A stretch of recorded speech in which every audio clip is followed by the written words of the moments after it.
Welcome back to another technical deep dive here in the debug zone. Today we're tackling a big question and breaking it down with insights from other users. Hopefully this clears up some misconceptions and helps you get the answer you need. So buckle up, stay a little curious, and let's jump right in.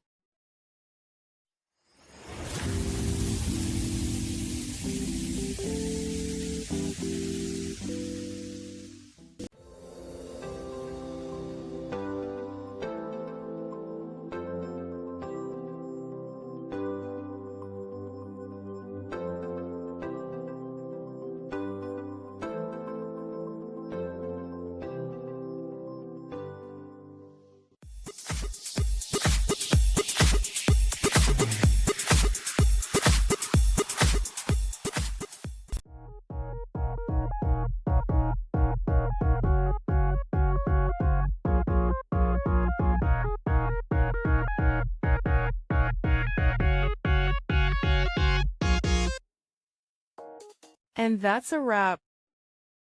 I hope you found the answer you were looking for. If you did, take a second to hit that subscribe button. It really helps out. And let me know in the comments which solution worked best for you. See you next time in the debug zone.